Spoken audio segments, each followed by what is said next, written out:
একটা মেলায় গিয়েছিলাম, যে মেলাটা হচ্ছিল মিরপুর ডিএচএস এ। আর এই মেলাটা ছিল একটা বৈশাখী মেলা। এবছর আমি বৈশাখী মেলায় যত ঘুরেছি আমার মনে হয় না আমি কোনো বছর ঘুরেছি। কারণ যখন দেশে ছিলাম তখন আমার বৈশাখী মেলায় এত যাওয়ার ইন্টারেস্ট হতো না। রাস্তাঘাটে তীব্র যানজট আর অতিরিক্ত ভিড় এড়াতে কখনোই আমি বৈশাখের দিন বের হতাম না। আর এই মেলাটি কিন্তু বৈশাখের প্রায় কয়েকদিন পর্যন্তই চলছিল, ৪-৫ দিন পর্যন্ত ছিল। সো সেদিনও আমি বৈশাখে বের হইনি, এরপরে গিয়েছিলাম ঘুরতে। আর এই মেলার মধ্যে রেজিন দিয়ে বানানো জিনিসপত্র, হাতে পেইন্ট করা কিছু জিনিসপত্র, মুড়ি-মুড়কি আরও অনেক কিছু ছিল। স্পেশালি ওদের ওখানে ছিল ফুড স্টলগুলোই বেশি। তারপর ছোটবেলায় যে খেলনাগুলো পাওয়া যেত, এই খেলনাগুলো এখানে বিক্রি করছিল।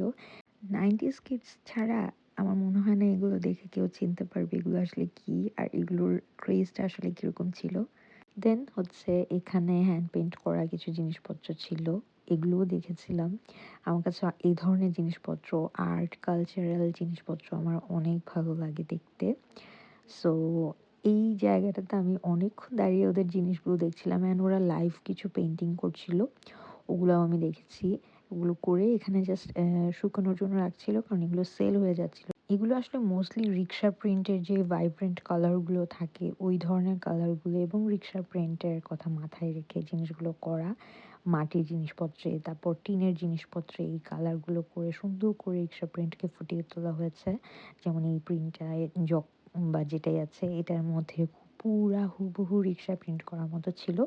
পাটের তৈরি কিছু জিনিস ছিল, ব্যাগ, জুতা, এ ধরনের অনেক কিছু ছিল এখানে। হ্যান্ডমেড কিছু, মানে হ্যান্ড স্টিচ করা, হ্যান্ড এমব্রয়ডারি করা কিছু কাপড়-চোপড় ছিল, স্টিচ শাড়ি ছিল, অ্যান্ড শাড়িগুলোর মধ্যেও হাতে কাজ করা ছিল। কিছু দোপাট্টা ছিল ফুলকারি কাজ করা।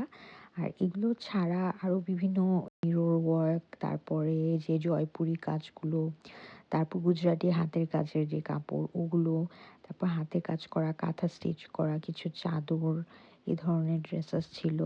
অনেক ধরনের ড্রেসেস আসলে এখানে ছিল। অ্যান্ড এখানে আসলে মোস্টলি মেয়েরাই এখানে শপিং করতে আসে, অ্যান্ড আসছেও। অ্যান্ড ফুড স্টলগুলো আমার মনে হয় অনেক বেশি পরিমাণে ছিল। আমরা এখানে কিছুক্ষণ শাড়ি, তারপর কিছু হাতে কাজ করা স্টিচ থ্রি পিস দেখছিলাম, আবার ওয়ান পিসও ছিল ওদের কাছে। তারপর এখানে এই মামার দোকানে দই ফুচকা আর ফুচকা বিক্রি করছিল। তারপরে এখানে কাশ্মীরি কাজের কিছু কাপড় ছিল। আমি কাশ্মীরি কাজের কাপড় অন্য একটা মেলা থেকে নিয়েছি। এই মেলাতে আমার প্রাইস একটু ওভার মনে হয়েছে। অ্যান্ড এখানে আমিত্তি, লাড্ডু, মুড়ি-মুড়কি, তারপর আরও অনেক কিছু ছিল।